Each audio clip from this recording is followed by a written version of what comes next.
Hi, everyone. Thank you for joining us today. I have the pleasure of interviewing Greg at One Nation Tribal Alliance. Hi, Greg. How are you doing today? I'm doing great, doing great. How you doing? Fine Saturday morning or afternoon. It sure is. I'm enjoying it. I had the pleasure of being interviewed by you earlier, and Yes, now you I have did. the pleasure of interviewing you. So I really look forward to this. And please tell everyone a little bit about yourself before we get started. All righty. Well, my name is Greg Yawakia.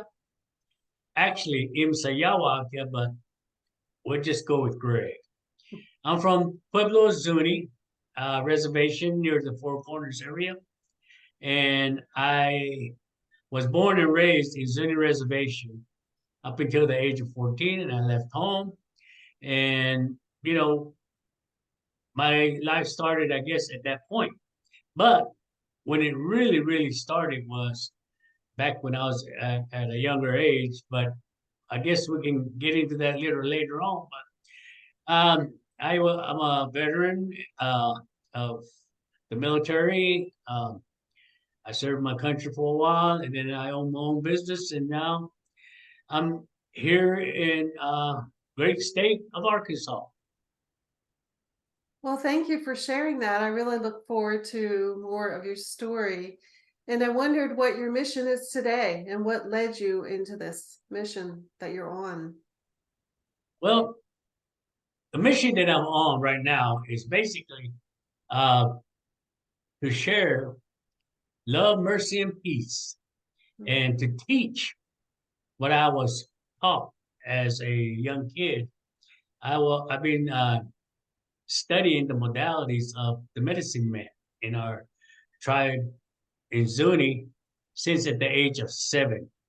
Mhm. And my mission right now is to uh, teach those people that are healers, teach the people that are awakened to get more stronger in what they are awakened about because, you know, through the Hopi prophecies, Zuni prophecy, or Native American prophecies and biblical prophecy, Notre Dame's, Middle Eastern prophecies, the time is now, right now. I mean, we look at our 3D world and it's very rampant.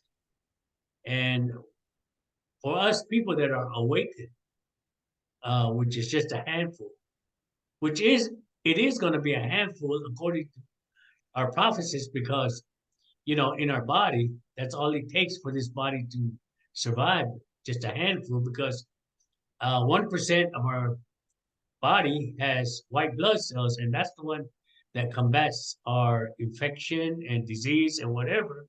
So, with the world going on right now, my mission is to gather the Rainbow Warriors to actually wake them up, shake them up, and teach them how to raise their vibration, teach them to the next level of waking up to where we become a white blood cell.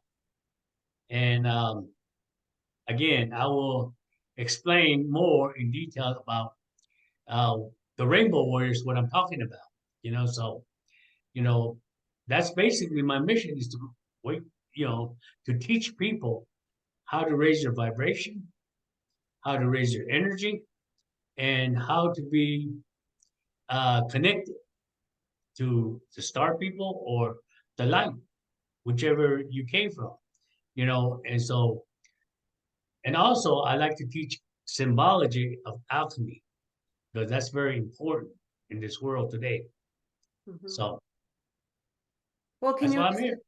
okay, so can you talk about what really led you into this mission? Were there specific experiences, or did you just come into this world knowing that you needed to fulfill this mission?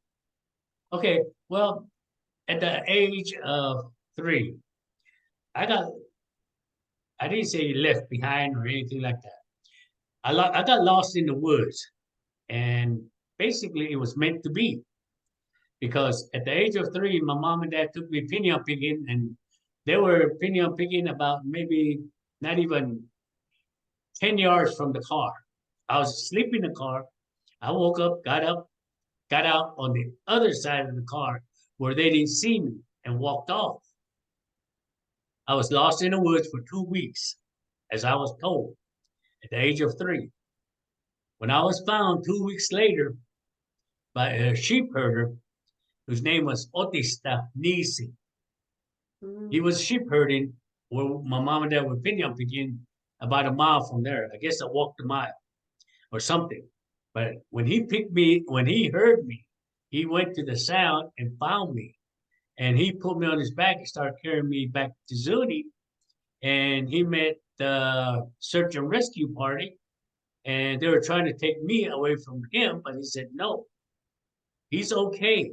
He's not hungry. He's not dirty.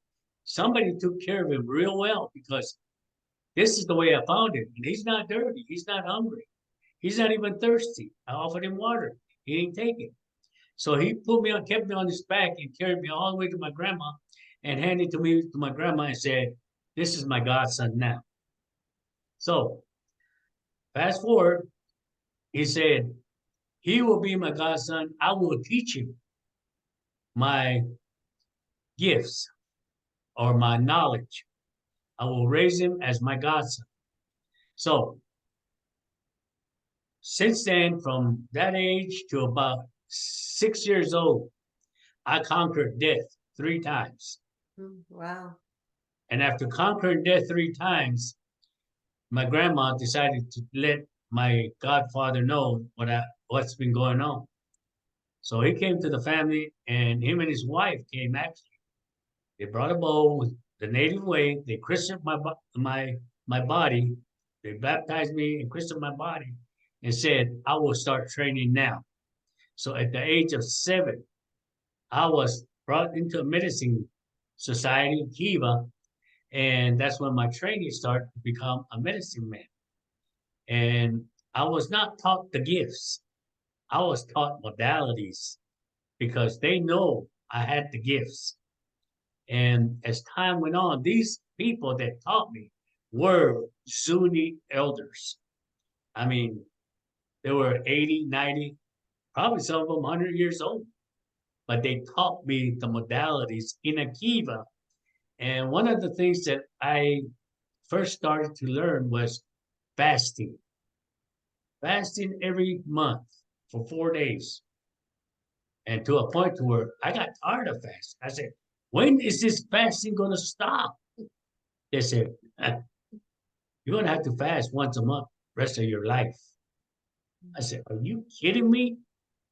But at that age, I didn't really know what fasting was all about until I reached probably between 8.5 and 9 years old. Finally dawned on me. Fasting is allowing your spirit control the body and not body control the spirit. And so when I started learning how to fast that way, I started gaining my gifts. It's like, you know, it was gifts that we all have. And this is what I'm trying to teach. We all have the gifts. It's just that we need to learn the modalities of our gifts to where we can be good at whether it's healing, telepathic communication, or psychic surgery, whatever your gifts are, you can do it. We all have it. We just have to grab it. And and so my mission right now is to teach. And I do teach these courses on Tribal Alliance, One Nation Tribal Alliance people. And I have right now teaching over Zoom because everybody is scattered. I got students all over the world. I've had students from Serbia, Egypt, and Canada, Mexico, and all over the United States. But you know, everybody wants to learn. And I said, it's not about learning, it's about awakening your gift, which is you have it. Just go grab it. And I think one of the uh, example I gave on one of my classes was that a man walked up to a group of kids and said, "Who wants this dollar bill? Come get it." All the kids ran up to the stage. He says, I want it, I want it, I want it. He said it again. Who wants this dollar bill? Come get it. And all these kids were on the stage just yelling, I want it, I want it. And on the fourth time, he said, who wants this dollar bill? Come get it. One kid figured it out, jumped out of that crowd, walked up to the stage, got on that man's arm, climbed up his arm, and grabbed that dollar and said, and that man turned around and looked at him and says, that's right, he did it. He got it. Mm. And all these other kids will say, I want it, I want it, I want it. Yeah, you want your gift, and it's right there. You got to go get it. You got to get that gift that you have already. And so my mission is to teach you to climb up that arm and grab that gift, whether it's fasting, grounding, raising your energy, your vibration, whatever it takes. I'm here. I do a small class training because I want it to be basically almost like one-on-one. And if you want one-on-one class training, let me know. I got Zoom. I'll make time for anybody that wants one-on-one, And so, you know, that's basically my mission because again, healing, psychic surgery, whatever, you know, it's not secret. Nothing is secret when you start understanding our gifts because only in cults things are secret, and I've been told you're giving away secrets. You're giving what secrets am I giving? We all have gifts. I'm just opening up your eyes more, your vibration, your energy to where you grab that gift, you know what to do with it. So that's basically the mission that I'm on is to teach your modalities of your gifts. Mhm. So So use the example of the child coming up and grabbing the dollar. Is it your belief system that people have to reach out for assistance, whether it's to learn, to take classes for healing, that it's not your position to reach out, that others need to step up and well, it's like anything else, I'd rather have a person come up to me and say, teach me, than me go up to them and says, I want to teach you. Mhm, Because if I want to teach them, chances are, if they're not ready, I'll be wasting my time because I'll be just blowing it to them what I know, and they can either take it or leave it. mhm, But if they really want to learn their gifts, they'll come to me and say, teach me, teach me. It's like when you're interested in something, you want to learn it. You get the books, magazines, whatever it takes to study and learn it. But if somebody comes up to you and says, I want you to learn how to change a flat tire, and you're not really wanting to change the flat tire, you know, you're not gonna put your whole heart into it. mhm, But if you really want to learn your gifts, you really want to learn, you got to put your heart into it because that's to me is what it takes. Your whole mind, body, and spirit, which mhm, I really, really get into because again, I being in the southern, we live in the Bible Belt and all these kind of things. I use a lot of Bible scriptures as an example because I understand that there are a lot of divine masters like Buddha, Gandhi, Hare Krishna, Jesus. And the reason why I use Jesus quite a bit as an example is because he is the one that exposed the dark. And to us, sickness or illness is a curse, where being healthy, is a blessing.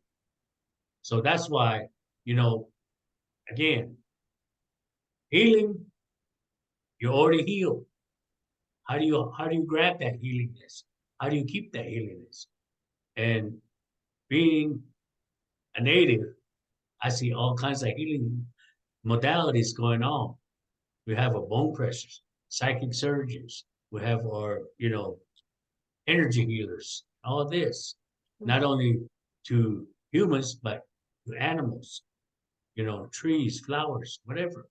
We all work together. We work with Mother Earth to do these healings. But again, as they say, a holy trinity, mind, body, and soul.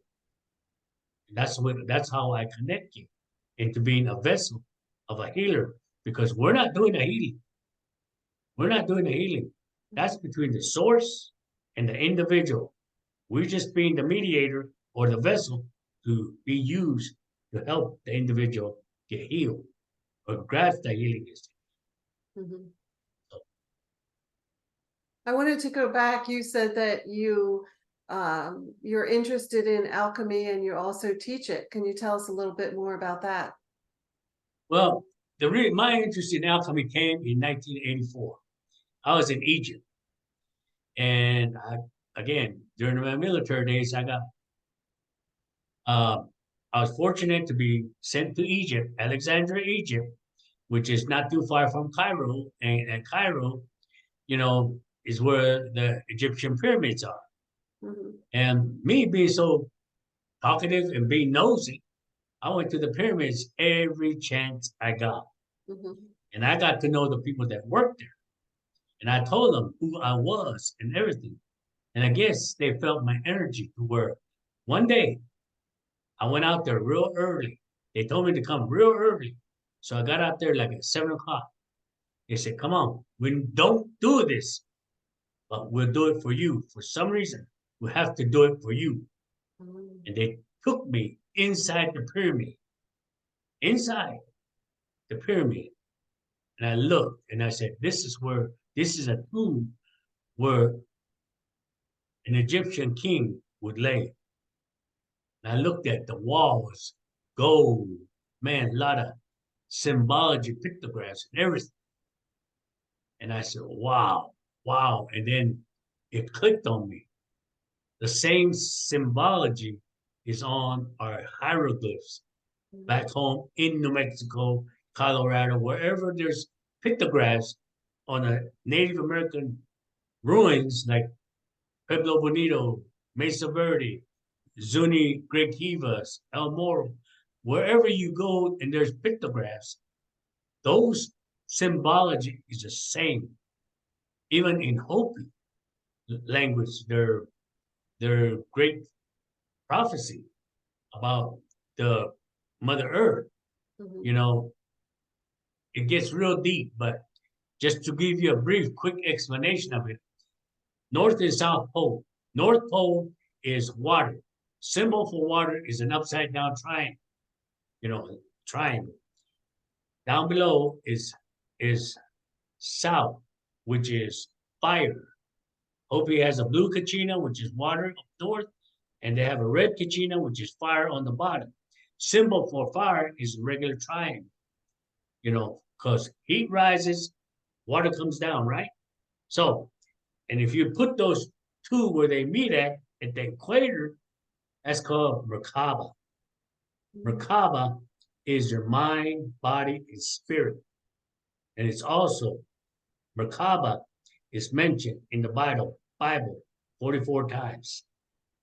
And that's what they say. I hope it says that's the Merkaba. And what that does is it controls Mother Earth's energy, rises from the top, goes into the bottom, the magnetic field. And Mhm. that's what the Hopi says. But right now, the Hopi prophecy says that North and South Pole is losing its spin. It's wobbling. And this year they were saying, which I was at a point, well, where I was at, it was cloudy.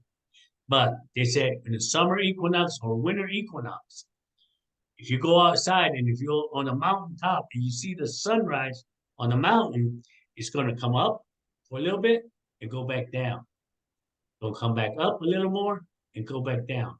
It'll go back up on a third time and it'll still go up and down, but you can't really tell. And on the fourth time, it'll clear the mountain and it'll go up. And he said, and they say that that's because that's how bad the North Pole is wobbling. Mhm. And, it said during summer or winter equinox is when you can see that happen.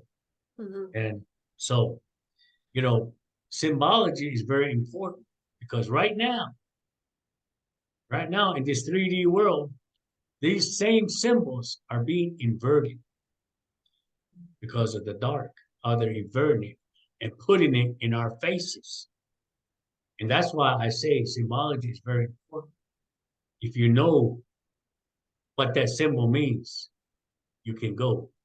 And because, you know, we are taught in many ways that man is a ruler in everything. You go to, and I said, okay, why you say that in a religion? I'm not trying to be picking on any religion, but in Catholic churches, why do they not allow women in the Vatican? I always had that question, why? Mhm. Or in the Mormon tabernacle, why do they not allow women in the tabernacle where they are just as important? A lot of men says, "Oh, women, this, they're below us." I said, "No, they're not. They're equal to us. They are equal." And and they say, "Why?" And I said, "Look at the Native American medicine wheel, a circle with a plus in it. That circle is a divine feminine, is a cosmic womb. That plus is a balanced cross, a divine masculine. So we are supposed to be balanced. Both men and women are equal because a symbol for gold in symbology. I know I'm not drawing it, but it's a circle with a dot in the middle. That is gold. And what is gold in this 3D world? That's a precious metal, right? Mhm. Well, precious metal gold is a circle with a dot in it. That dot, if you look at your body, if you look at your aura, if you could see your aura, it's a circle that circles around your body. If you find that dot in the middle, where is that dot in the middle? It's Mhm. your umbilical cord. Mhm. That's connected to your mother. And your mother's umbilical cord is connected to her mother. And her mother to their mother. Mother to the big bang when we came to this earth. That's why it's very important that we understand divine feminine and masculine should be balanced, but it's not. They're not. Even the cross, the balanced cross is no longer balanced. You look at the cross today. Is it balanced? No, no.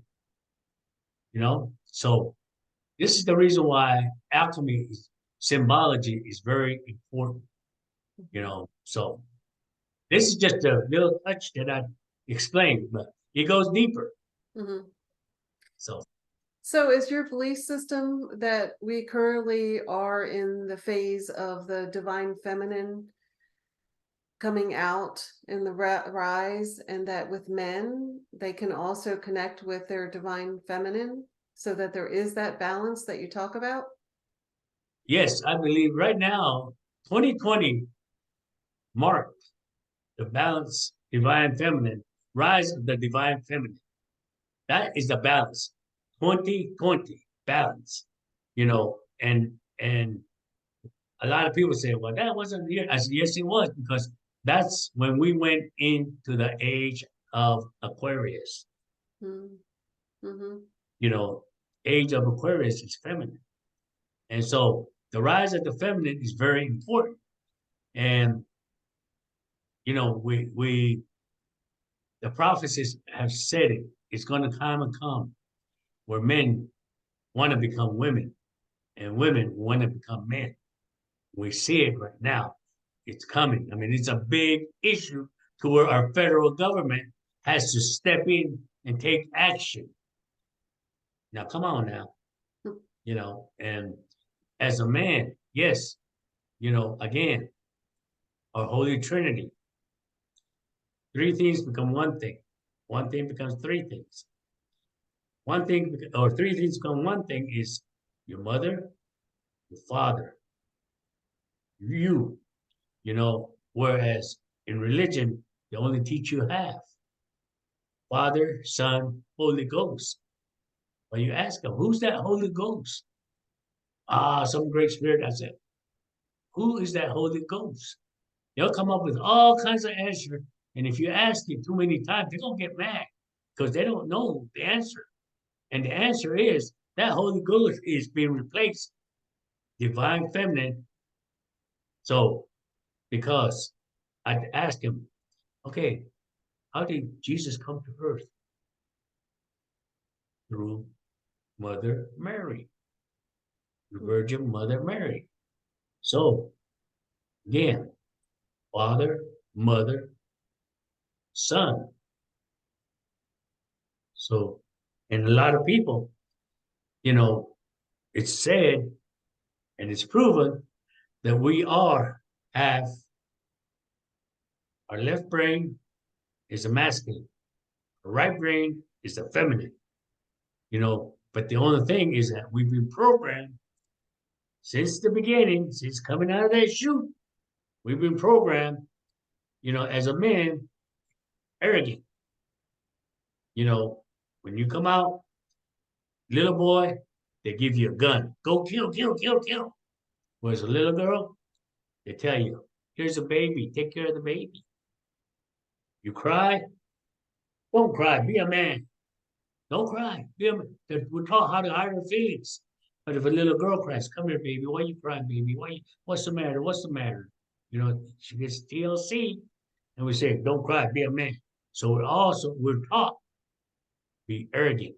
Hide your feelings. You can't cry. You're a man. But that's why the rise of the feminine will start teaching men how to learn about your both sides, your masculine side and your feminine side. Mhm. That way you can balance out your life. I mean, I've always had my life balanced out because, you know, I've always been different, by the way. I've always been different. I was like an outcast. You know, I had maybe 3 or 4 good friends my whole school year, all my school time. I had Mhm. 3 or 4 good friends, and that's it.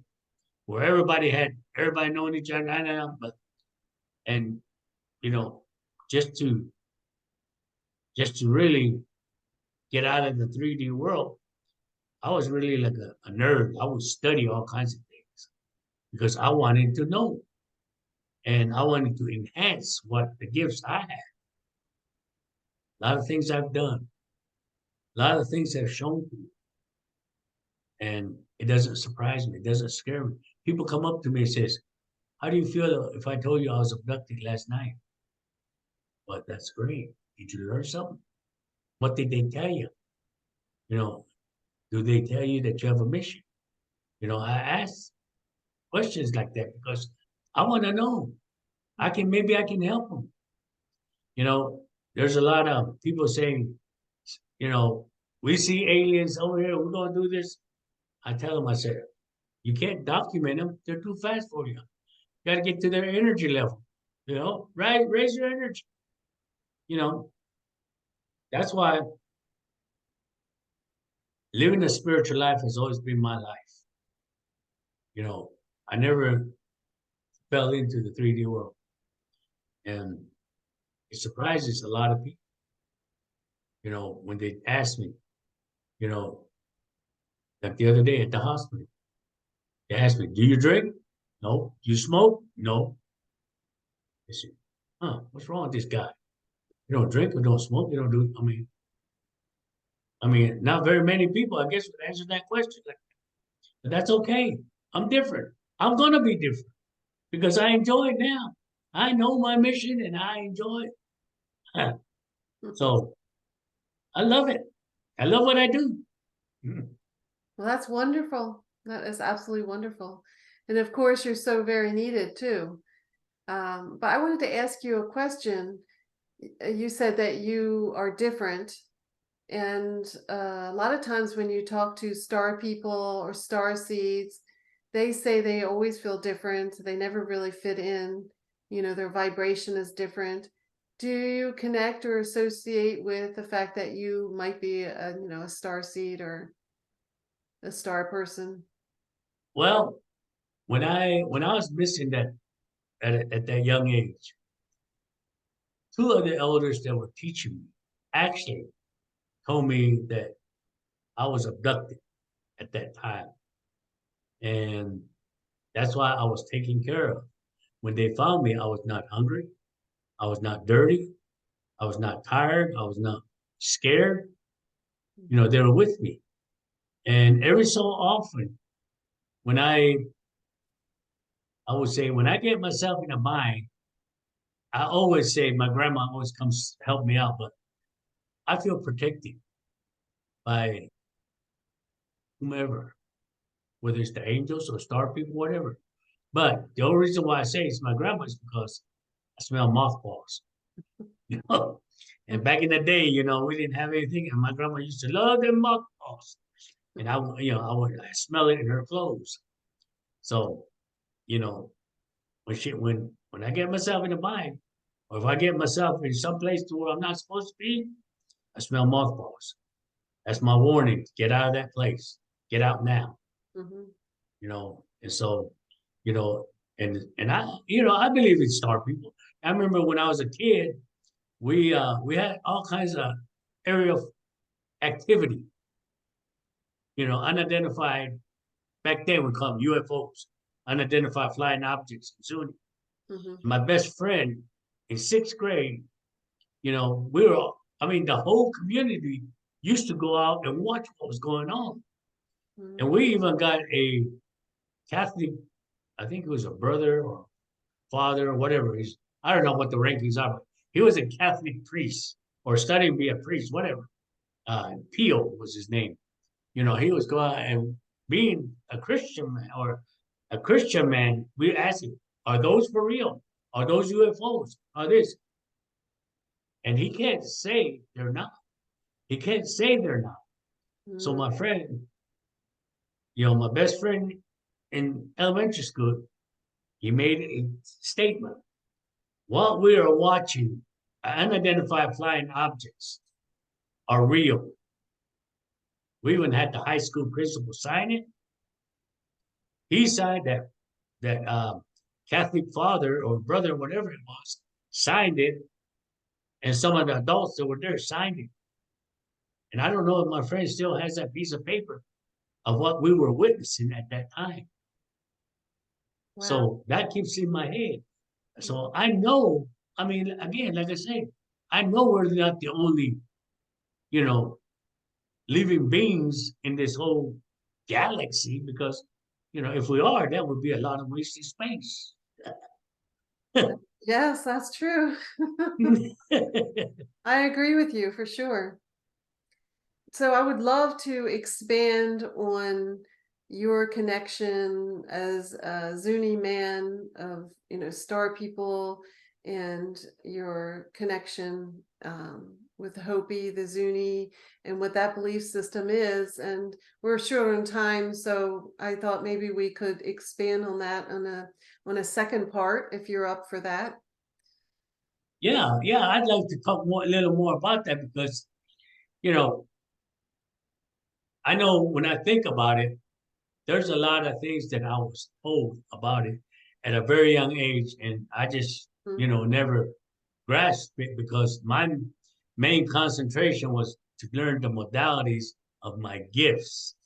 And I guess I needed to learn more about the star people because a lot of people, I don't know why, but they're coming out and telling me, hey, this is what happened to me at this age. This is what can it be happening for real? And I said, yes. They're either abducted or they come to them and give them messages. You know, I got a lady in California that gets messages from them to her from her guides who are she's spreading it out. I said, good. We need to somehow, you know, spread the love, mercy, and peace. Mhm. Because what does love really mean? Where is love in this world? Mhm. No. So yes, I would love to expand it more and talk more about it next time. Okay. I'd love So to. That's very exciting. I'm sure others would like to hear it as well. Now, would you like to discuss what services or classes you offer at this time?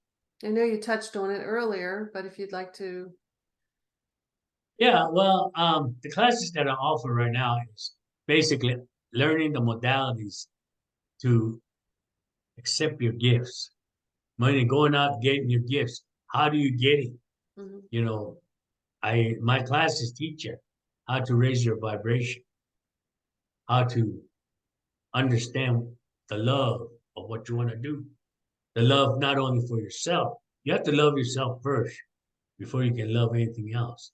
You have to understand, like I said, your trinity,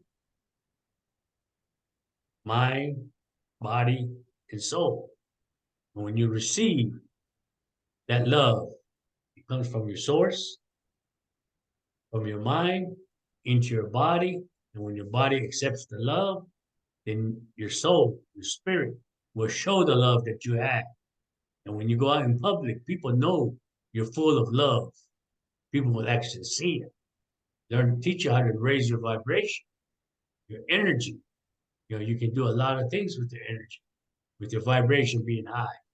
And again, it's like anything else. We follow the chakras, the 7 chakras. Your mhm. fourth chakra, your transformation chakra, heart chakra. You know, that's what I teach a lot about from heart on up, because that's where you start living a spiritual life. And you have to be a spiritual person 24/7, 7 days a week, because it's a constant battle. If you get out of that spiritual realm, the dark going to consume you just like a fire. Mhm, So I teach that. And also, I teach drumming because we got to understand the vibration of Mother Earth. mhm, I give you examples that you need to practice on. When you ground into Mother Earth. We are a magnetic body. Mother Earth is a big magnetic field. As above, so below. Received our energy, positive. We're like a battery, positive, negative on our feet. So I teach about that. mhm. I teach about the herbs, herbal medicine, what it's all good for. You know, we don't just put on this earth to say, go survive. No, we were taught herbal medicine to work, to do it survive. But that's, in a nutshell, that's what I teach. And so, So if anyone was interested in taking your classes or wanted to contact you, how would they go about doing that? well, on Facebook, again, I'm the administrator for One Nation Tribal Alliance. And so you can get on Facebook. It's easy to join. Just say you want to join One Nation Tribal Alliance, and you know, I'll get on there. And if I see you join, I'm welcome you in, and you can get a hold of me. And I usually announce my classes on that page, Mhm. or through Zoom when I do podcasts. I announce my classes, and so that's how I do it. Or you can get a hold of me through my email, which is very simple, yawakia@yahoo.com. That's YAWAKIA at yahoo.com. And you can get a hold of me. That's YAWAKIA. So I know it's a tongue twister or finger twister when you're writing it, but that's how you can get a hold of me. Okay, I'll put the links for the One Nation Tribal Alliance and your email address below so that everyone will have that. And if they're interested in your classes or reaching out, they'll have that information. So before Yeah. we end this discussion, is there anything else you would like to add or Well, let? again, I'm gonna quickly really explain this right quick. What Okay. I want to add is that the Navajo, the Native American, the Native medicine wheel. The true medicine wheel, it's a circle with a plus in the middle, and the colors are white, yellow, red, and black. Why is it white, yellow, red, and black? Two reasons. One, Those are the 4 skin colors of the world. We have the white people, yellow people, red people, and black people. And those are the 4 body fluids in the human body. Mm, White blood cells, red blood cells, yellow bile, black bile. And again, the plus is a balanced masculine. Circle is a divine feminine. And so circle with a plus in it, it's balanced with the 4 skin colors of the world. That's why anybody can join One Nation Tribal Alliance because I use that medicine. We're all the same. And like I tell the people, they ask me about star people. I said, it's just like here in America. There's probably different tribes up there as well, mhm, you know? So, you know, anybody can join, and I welcome y'all. Feel free to join, you mhm, know? We're going to have all kinds of stuff going on. You're mhm. welcome to join us. Well, it's been an absolute pleasure to have this time with you, this discussion. I really appreciate your time. And I look forward to the second part where we can look at the comparisons between star seeds, star people, natives, and go kind of more into detail about that. So I look forward to that. And I thank you for your time. All right. Well, thank you for having me. It's been a pleasure and an honor. And again, I look forward to our next session. All righty. Well, take care. Enjoy your day. All right. Thank you. Bye All right. bye. Thanks again. Bye.